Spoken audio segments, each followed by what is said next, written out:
Bonjour et bienvenue dans cette petite capsule autour de l'adoration. Ce dimanche 6 octobre à l'Oasis, on aura un culte de louange avec le titre suivant « La repentance, une clé pour l'adoration ».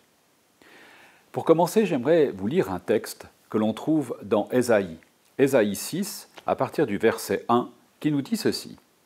« C'était l'année où mourut le roi Osias. Dans une vision, donc c'est Ésaïe qui parle, j'aperçus le Seigneur assis sur un trône très élevé. Le bas de son manteau remplissait le temple. Des anges flamboyants se tenaient au-dessus de lui.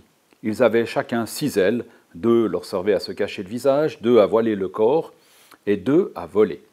Et ils criaient l'un à l'autre, « Saint, Saint, Saint est le Seigneur de l'univers.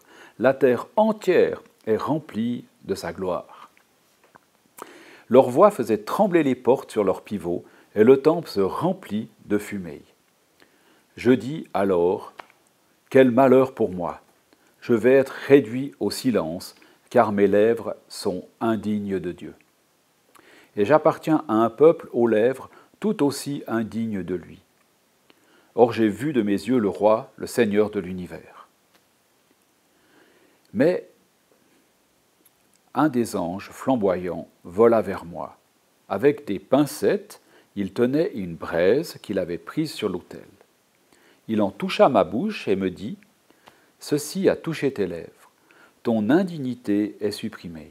Ton péché est effacé. » J'entendis alors le Seigneur demander, « Qui vais-je envoyer? Qui sera notre porte-parole ?» « Me voici, répondis-je. Envoie-moi. » Magnifique texte, non?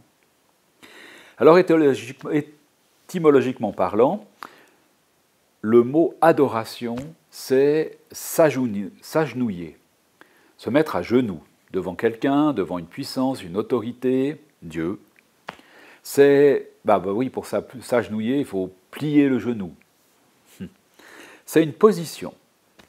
Mais avant d'être une position, c'est une attitude de cœur, un ressenti intérieur, une soumission à un Dieu tellement grand, Saint, Saint, Saint est l'Éternel, tellement supérieur à moi.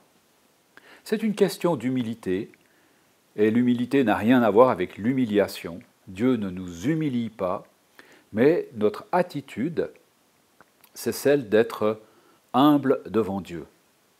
Dieu nous accepte dans sa présence bienfaisante. Il nous accueille dans sa présence. Il nous accueille les bras grands ouverts dans sa présence. Dans le texte de Jean 4, au verset 24, Jésus nous dit que celles et ceux qui adoreront le Père l'adoreront en esprit et en vérité. Alors, quelques remarques à ce sujet. Tout d'abord, ce texte ne nous parle pas d'un lieu précis. Il ne nous parle pas d'une église, il ne nous parle pas d'un lieu de culte, il nous parle d'une manière de faire, en esprit et en vérité. Il ne nous parle pas non plus d'un moment précis. Il ne nous dit pas c'est dimanche matin au culte que vous allez adorer Dieu.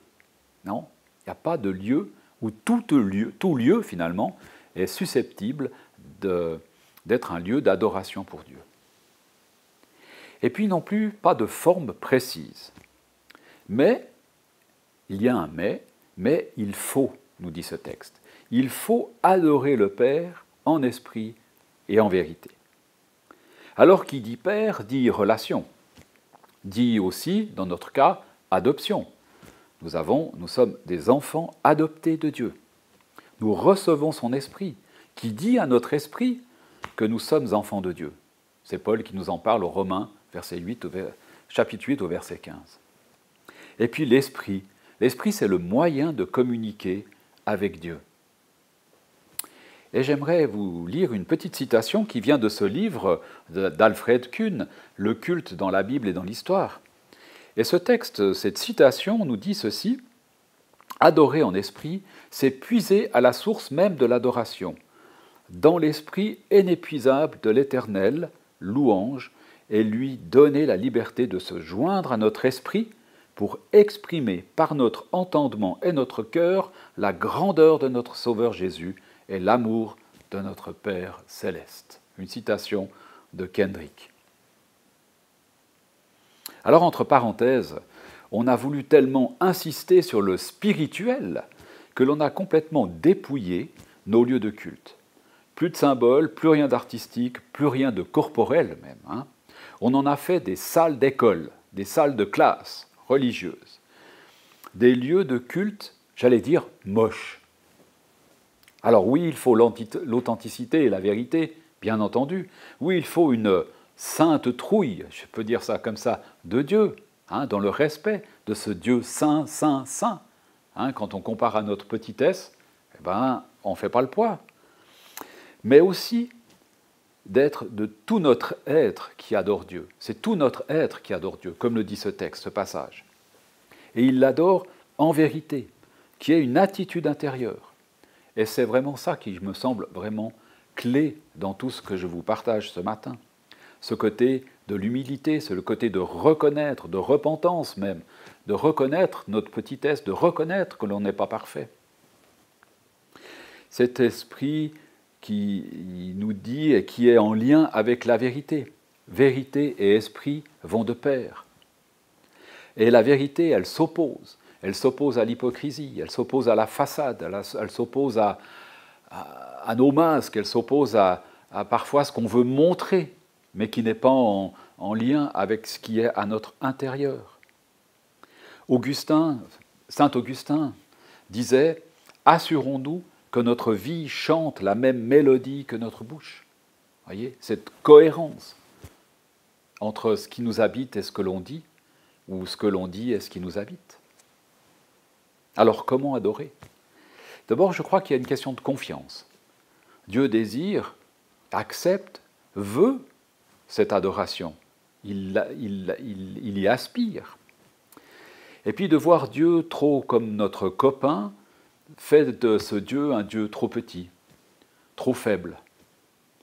Ce n'est pas le Dieu qu'on veut adorer. On n'adore pas un copain. Alors oui, on aime bien des copains et des copines, ça ok, mais on n'adore pas un copain, voyez. On adore Dieu, saint, saint, saint, au-dessus de toute chose. Et puis je dirais, entrons aussi dans une espèce de fascination, être fasciné par Dieu. Hein. Captivé par lui, enthousiasmé par qui il est, par sa beauté, par sa grandeur, par sa sainteté. Et puis, je crois que la question de l'amour est importante. Aimer Dieu de toute sa force. Hein. Aimer Dieu quand on est dans sa présence. Je veux dire, il y a quelque chose de fort qui se passe au moment où on entre dans la présence de Dieu, où on est dans sa présence, ou lui dans la nôtre. Parfois, on va vers Dieu comme on va au magasin. On a une longue liste de commissions, et puis il faut mettre les petites croix à côté quand on a trouvé, puis qu'on a mis dans le panier. Alors oui, Dieu répond à nos besoins, mais Dieu est bien plus grand que cela. Et je crois que l'adoration, c'est reconnaître que Dieu est bien plus grand que juste entre guillemets, bien sûr, répondre à nos besoins. La plus belle expérience, c'est adorer Dieu en esprit.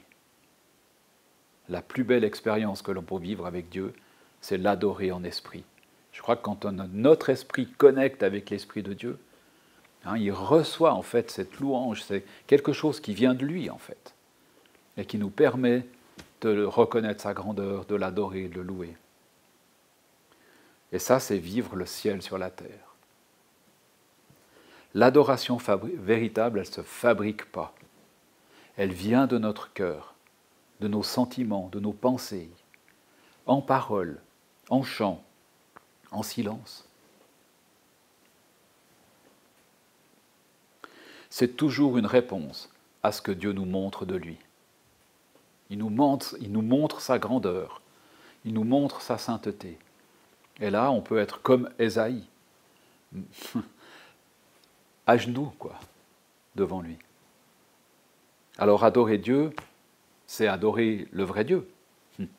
C'est nous approcher de ce Dieu d'amour, avec foi, avec simplicité, avec authenticité.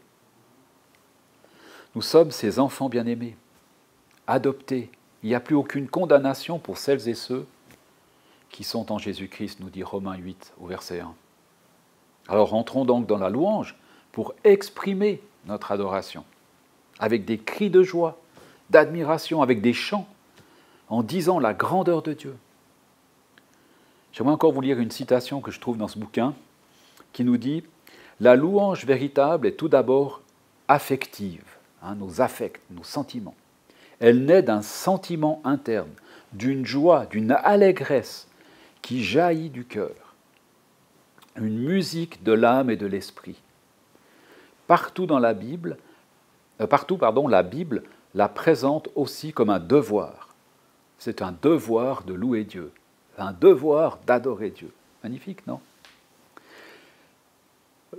Donc, faillir à ce devoir, c'est refuser de rendre à Dieu la gloire qui lui est due. C'est fermer les yeux sur les signes de sa présence. C'est oublier ses miséricordes. C'est manquer de reconnaissance pour sa bonté. C'est Lambert qui dit ça. Et je crois qu'il y a quelque chose de fort là-dedans. Ne fermons pas les yeux sur ce que Dieu fait. Ne fermons pas nos cœurs sur ce que Dieu fait. Ne bouchons pas notre vue sur la grandeur de Dieu. Mais au contraire, ouvrons-nous à recevoir de lui qui il est vraiment. Et là, dans cette réception, nos cœurs vont s'ouvrir à cette adoration. Parce qu'on ne peut pas résister à ce Dieu immense, tellement grand. Et tout cela est rendu possible grâce au sacrifice de Jésus-Christ sur la croix. Alors oui, nous sommes appelés à louer Dieu pour ce qu'il est, ce Père qui nous aime, au point de donner Jésus-Christ pour moi, pour toi, pour que nous soyons réconciliés, pour qu'on puisse entrer dans ce chemin de repentance qui est la clé pour l'adoration. Le louer pour ce qu'il a fait et ce qu'il fait encore aujourd'hui, pour ce qu'il a dit, et ce qu'il dit au travers de la Bible, au travers de Jésus-Christ, qui est sa parole, qui est la parole. Sa parole qui crée en nous des cœurs nouveaux, réconciliés, des cœurs d'adorateurs et d'adoratrices. Alors pour conclure, je dirais avec 1 Corinthiens 14 au verset 15, « Que ferai-je donc? Que ferai-je donc? Je prierai avec mon esprit, mais je prierai aussi avec mon intelligence. Je chanterai avec mon esprit, mais je chanterai aussi avec mon intelligence. » Vous voyez, c'est tout l'entier de notre personne qui est invité dans cette adoration. Et pour revenir à Ésaïe, il a vu la grandeur de Dieu. Et il s'est dit, mais là, je suis foutu en fait. Il a entendu les anges qui chantaient la sainteté de Dieu et sa grandeur. Il a confessé. Mes lèvres sont indignes, je vis dans un peuple indigne de ce Dieu. Et puis il y a eu ce geste magnifique du pardon, cette braise qui est venue toucher ses lèvres, qui l'a rendu pur, qui l'a purifié. Et cet ange qui lui dit, ton péché est pardonné, tes péchés sont pardonnés. Et puis il a entendu l'appel de Jésus, enfin l'appel de Dieu finalement. Qui enverrai-je? Qui va parler de nous? Et je crois que cet appel, il nous l'adresse aussi à nous aujourd'hui. Qui vais-je envoyer? Est-ce qu'on va répondre, moi, envoie-moi? Ou bien est-ce qu'on va être dans cette attitude de fermer nos yeux, fermer nos cœurs, fermer nos pensées, se tenir à l'écart? Ou bien oser entrer dans les plans de Dieu? Oser devenir, comme on en a parlé la semaine passée, des ambassadeurs de la réconciliation. Moi, je vous souhaite un beau dimanche, une belle semaine, et puis que ces paroles puissent venir impacter vos cœurs, vos pensées, nos cœurs, nos pensées. Et si jamais, on peut se voir demain matin à l'Oasis à 10h pour un culte de louange et d'adoration.